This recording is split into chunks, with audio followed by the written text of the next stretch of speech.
Good morning guys, I'm Naya and welcome back to the channel. For today's video, I decided we're going to be discussing the Dimension Force spoilers that got leaked a couple days back. It's basically almost every single card, although we don't know all of the rarities, but we will still discuss everything. First off, before we begin, I would like to encourage you to let me know down in the comments what you think of the set, which cards you may be picking up, and also make sure to subscribe because a lot of you are still not, and I would love for you to be part of this community. So, with all of that being said, we can go ahead and get started. Basically, looking at the first page of the spoilers, starting off with the Libromancer Fire. The entire archetype is looking very interesting, and this is the first card. And then we have the Performapal stuff, going to be super rares. And moving on to the next archetype, we also have Therians, and their two secret rares are going to be the, I guess, better monsters of the archetype, so the Lily and the Regulus. Then we also have Visa Starfrost, which its rarity hasn't been confirmed here yet, but it did get a secret one in the OCG, so we can only assume. And then the third archetype is going to be Scareclaw, and their ultra rare, their Searcher, is the right card. And looking all the way down to the right hand side corner bottom, we have the Scareclaw Link 3, which it's really nice, but I sort of dislike sometimes how cards are like preventing you to play stuff in attack, whereas Link monsters can only be summoned in attack, so all of them sort of go around the restriction of being switched to defense mode, and Link 3 being protected by, you know, effects of defense mode monsters. So there's that, but yeah, I mean, it's part of the archetype, so it's whatever. Then we have Crazy Clown, and with that it begins this part of, I guess, zombie theme of Dimension Force. We have the Crazy Clown, which, fun fact, has a much better name in the OCG.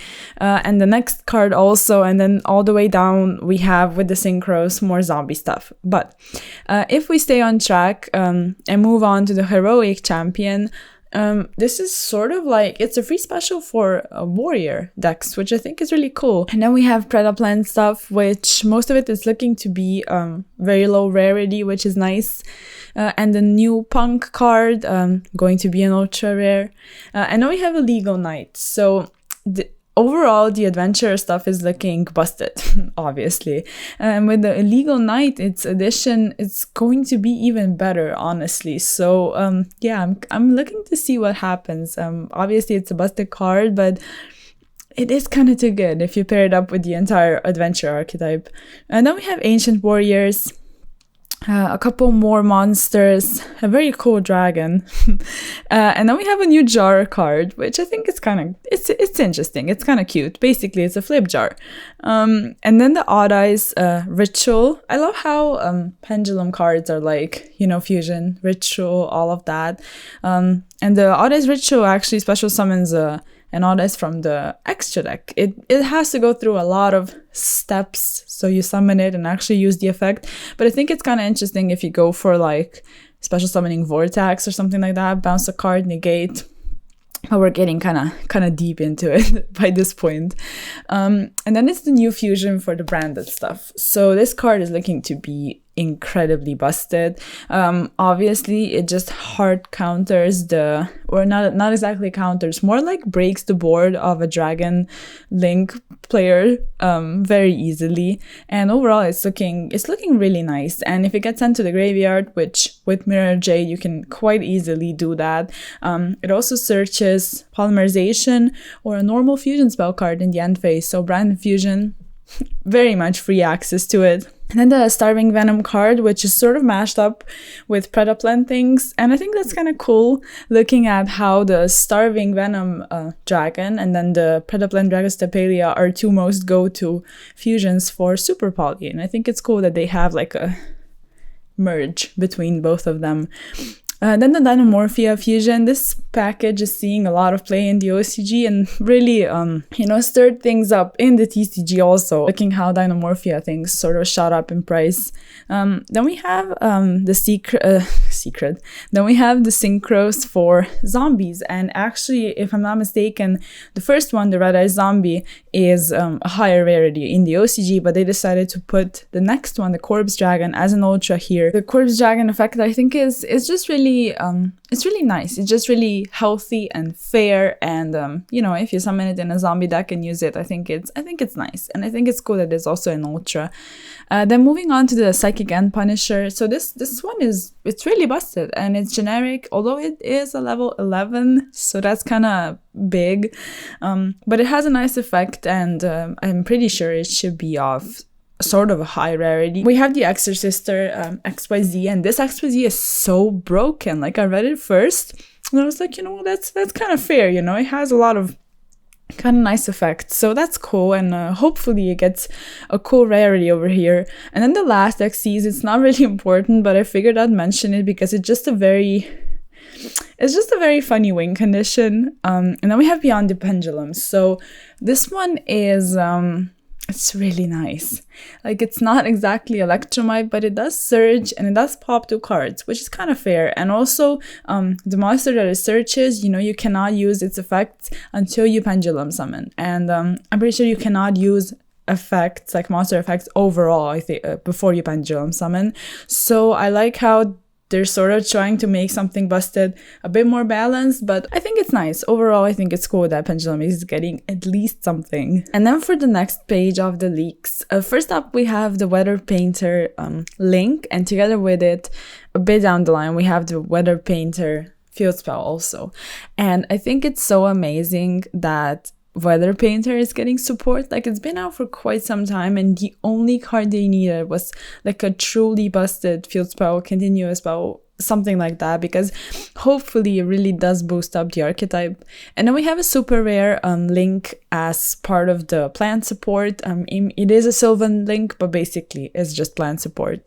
A couple more spell cards for Therians, and basically we have the ultra rare field spell, and on the next one, I forgot the name. It's a really long and complicated name, but it's the one that gets sent to the graveyard through some card effects, and also some other cards gain additional effects based on this card being in the graveyard. So it's really nice for the archetype. And then a super rare one is sort of acts similarly to Orchestrated Return. Basically, you would pitch and draw 2 cards. A nice Jade spell, and then we have more Scareclaw stuff, and the Branded for feature, which is really nice. For feature, I really don't know how to pronounce that. Moving on to the bottom row, we have Zombie Reborn. I don't think there's anything else. Yeah, the Weather Painter field spell, like we discussed. And as for the trap cards, we have a super rare Therian's trap card. Then we have super rare Branded Exile. And honestly, everything branded support in Dimension Force is just straight up busted. So, you know, that's kind of nice. And then we have the Scareclaw, super rare trap card, and the Dynamorphia Frenzy. So this is going to be an ultra, and as mentioned before, together with the fusion, it's really a really, really nice engine. That would probably pretty much be it. The last trap card, I guess that's a fun fact, features an IP Masquerena in the artwork, which I think it's very nice. And then looking at the imports, so we still have a couple slots left, but we are getting, first off, in this bottom part of the screen, we can see we are going to be getting Navy Dragon Mech in this set, and it's basically the Vermilion Dragon Mech counterpart, which I think is really nice. And then we have the Fusion Pendulum monster, and also a lot of Libromancer cards here on the right hand side corner. And down here, first off, we have some machine support, and then we have with the super rare, it's pretty much like a floodgate. Then we have a level 8 YRM monster with a very specific effect of being able to basically shuffle back extra deck monsters from the graveyard to gain additional effects. And then we have Changji the Spiritualist, which is really nice for zombies, also with the entire zombie theme in the Dimension Force set. And then we have the Cursed Dragon Fusion, and rounding things off with the Odd Eyes Winged Dragon. And we have been waiting for it for quite some time now, with its OCG release being way back in 2017, which is actually when I started playing the game, so it's been some time. And that would pretty much be it. Overall, I'm also looking at the, different rarities. Of course, I put everything up on the screen, and the cards look really, really nice, and I'm excited for this set. So yeah, let me know what you thought. Let me know, like I said before, if there's anything you will be picking up and are most looking forward to. And if you like the video, of course, make sure to like it, give me a sub, check out all of the social media, and I'll see you in the next one. Peace.